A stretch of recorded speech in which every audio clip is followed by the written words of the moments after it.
اعوذ باللہ من الشیطان الرجیم بسم اللہ الرحمن الرحیم لم یکن الذین کفروا من اہل الکتاب والمشرکین منفکین حتی تأتیہم البینہ رسول من اللہ یتلو صحفا مطہرہ فیہا کتب قیمہ وما تفرق الذین اوتوا الکتاب الا من بعد ما جاءتهم البینہ وما امروا الا لیعبدوا اللہ مخلصین لہ الدین حنفاء وَيُقِيمُ الصَّلَاةَ وَيُؤْتُ الزَّكَاةَ وَذَلِكَ دِينُ الْقَيِّمَةِ صدق اللہ مولانا العظیم وصلوا علی الحبیب اللہم صلی علی سیدنا و مولانا محمد وآلہ وصحبہ وعطرتہ اجمعین۔ اللہ کی توفیق سے سورۃ البینہ کا آغاز کر رہے ہیں۔ سورۃ البینہ قرآن عظیم کی سورت نمبر 98 ہے۔ اس میں 1 رکوع 8 آیتیں 94 کلمات 399 حروف شامل ہیں۔ یہ سورہ پاک مدینہ طیبہ میں نازل ہوئی۔ جب سورہ مطہرہ نازل ہوئی تو جبریل امین نے عرض کی یا رسول اللہ، اللہ تعالیٰ نے آپ کو حکم دیا ہے کہ ابی بن کعب کو یہ سورت پڑھ کے سنائیں۔ چنانچہ سرکار دو عالم صلی اللہ علیہ وسلم نے ابی کو جب یہ بات بتائی تو انہوں نے عذرائے حیرت عرض کیا ہے اللہ کے رسول، کیا اس بندے کو وہاں بھی یاد فرمایا جاتا ہے؟ انہوں نے اپنی عزت افزائی سمجھی کہ اللہ کی بارگاہ میں میرا ذکر ہوا ہے، کیا اس بندے کو وہاں بھی یاد کیا جاتا ہے؟ حضور نے ارشاد فرمایا بے شک ابی اپنی یہ عزت افزائی دیکھ کر رو پڑے اور عرض کرنے لگے کہ میں اللہ کے حضور سجدہ شکر ادا کرتا ہوں کہ جس نے مجھے اعلیٰ علیین میں یاد فرمایا ہے۔ سورہ مکہ شریف میں آپ اسلام لائے تھے، مکہ میں یہ سورہ پاک نازل ہوئی۔ سورۃ القدر میں اس رات کی قدر و منزلت اور اس صورت میں رسالت کی ضرورت، نبوت کی ضرورت کیا ہے، اس کو بیان فرمایا جا رہا ہے کہ مشرک اور اہل کتاب اس وقت تک اپنے باطل عقائد سے دستبردار نہیں ہوں گے جب تک ایسا رسول تشریف نہ لے آئے جس کی ذات اور جس کا کردار اس کی دعوت کی صداقت اور روشن دلیل ہو، جس کے کردار سے ثابت ہو کہ یہ جھوٹ نہیں بول سکتا۔ پھر بتایا کہ اہل کتاب کا رائے حق سے انحراف اس وجہ سے نہیں تھا کہ ان کے پاس کوئی آسمانی صحیفہ نہیں آیا، بلکہ ان کی طرف کوئی رسول مبعوث نہیں کیا گیا، وہ یہ غلط سمجھ رہے۔ اللہ پاک نے رسول بھی عطا فرمائے اور کتابیں بھی ان پر نازل فرمائیں، لیکن وہ اپنی ہٹ درمی کے باعث اسلام سے دور رہے۔ پھر اس حقیقت کو واضح کیا گیا ہے کہ سب نبی اور رسول ایک ہی دین کی دعوت کے لیے مبعوث کیے جاتے رہے ہیں۔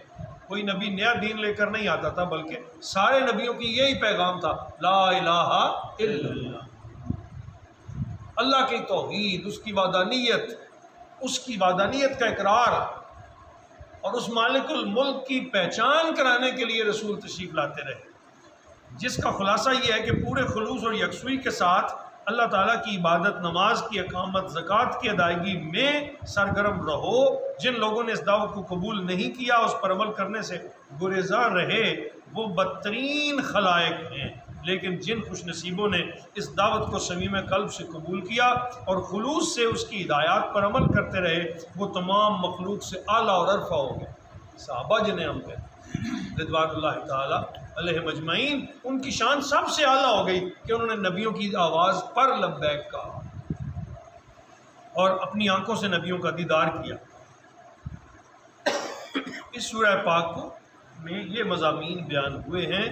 لم یکن الذین کفروا من اہل الکتاب، جن لوگوں نے اہل کتاب میں سے کفر کیا، والمشرکین، اور مشرکین میں سے جنہوں نے کفر اختیار کیا، منفکین حتی تأتیہم البینہ، وہ حق سے الگ ہونے والے نہیں تھے جب تک کہ نہ آ جائے ان کے پاس ایک روشن دلیل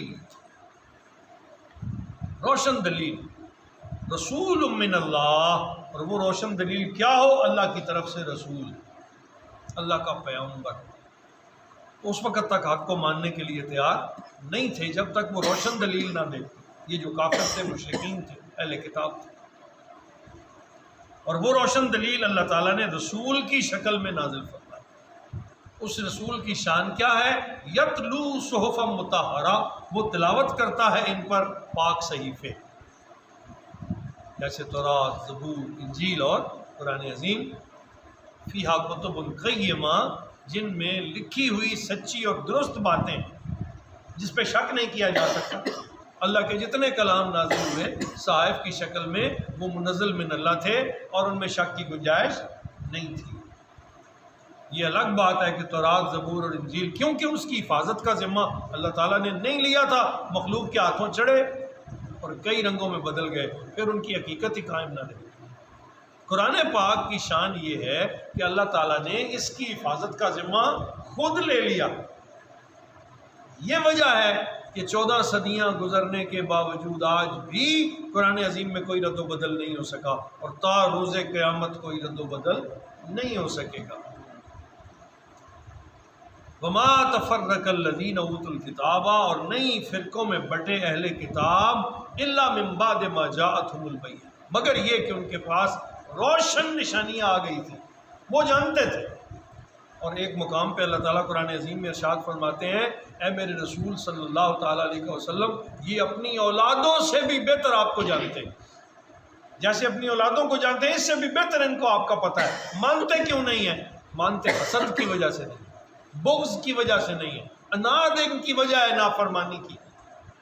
ہم کیسے مان لیں؟ ہم تو بنی اسرائیل والے، ہم میں رسول کیوں نہیں آئے؟ حسد کی وجہ سے نہیں مانتے، حالانکہ آپ کو جانتے ہیں۔ یہ واضح روشن نشانیاں دیکھ چکے ہیں۔ وما امروا الا لیعبدوا اللہ مخلصین لہ الدین، حالانکہ نہیں حکم دیا گیا انہیں مگر یہ کہ عبادت کریں اللہ تعالیٰ کی مخلصین لہ الدین، اس کے دین کے ساتھ مخلص ہوتے ہوئے۔ یہ پیغام یہ سن چکے ہیں، بار بار سن چکے ہیں، ان تک پہنچا ہوا ہے کہ یہ اللہ تعالیٰ کی بندگی کریں اس کے دین کے لیے خالص ہوتے ہوئے، حنفاء، بالکل یکسو ہو کر، وَيُقِيمُ الصَّلَاةَ، اور نماز قائم کریں، وَيُؤْتُوا الزَّكَاةَ، اور ادا کرتے رہیں زکوٰۃ، وَذَلِكَ دِينُ الْقَيِّمَةِ، یہی نہایت سچا دین ہے۔ یہی پیغام ہمیں بھی دیا گیا ہے، اہل کتاب کو بھی یہی دیا گیا، نماز پڑھو، روزے رکھو، زکوٰۃ دو، یہی سچا دین ہے، اس پہ قائم ہو جاؤ۔ اپنی پچھلی کتابوں میں بھی پڑھ سکیں تو نبی پاک کوئی نئی بات تو نہیں انہیں بتا رہے تھے، سرکار کوئی نئی چیز تو نہیں لائے تھے، ان کے لیے تو یہ پرانی تھی کہ جو انبیاء ان کی قوموں میں تشریف لائے تھے انہوں نے بھی یہی بتایا تھا کہ اللہ کے سوا کوئی معبود نہیں۔ نماز پڑھو، اس کا خوف، آخرت کا خوف دل میں رکھو، زکوٰۃ دو، اس بارگاہ عالی میں جھک جاؤ، بجوز اس کے کسی کو سجدہ نہ کرو۔ یہی پیغام وہ سن چکے تھے اور یہی پیغام رسول اللہ لائے تھے۔ مانتے کیوں نہیں تھے جانتے ہوئے؟ اس لیے کہ انہیں حسد تھا، بغض تھا، اور اناد کی آگ میں جلتے ہوئے رسول اللہ کو قبول کرنے کے لیے تیار۔ یہ بات کن کی ہے؟ اہل کتاب کی، یہودی اور عیسائی، آج بھی وہ اسی مخمصے میں۔ اس لیے شدت کے ساتھ یہ کہا گیا ہے، اے ایمان والو، مسلمانوں کو چھوڑ کر کبھی یہودیوں اور عیسائیوں کو اپنا دوست نہ بنانا، وہ کبھی تمہارے دوست نہیں ہو سکتے۔ جنہوں نے رسول اللہ کے ساتھ وفا نہیں کی اور آپ کی بات سن کر دین کو نہیں مانا، کیا تمہاری سن لیں گے؟ ہاں، اگر کوئی دعوت حق قبول کر لے جس کو اللہ نے ہدایت دی ہوئی ہو تو اس کے لیے لبیک ہے، ہمارا وقت حاضر ہے۔ لیکن اگر وہ اپنے دین اور دھرم پہ قائم رہنا چاہیں، اب اس کی کوئی گنجائش موجود نہیں ہے، کیونکہ دین محمدی صلی اللہ تعالیٰ علیہ وسلم قیامت تک نافذ ہو چکا ہے۔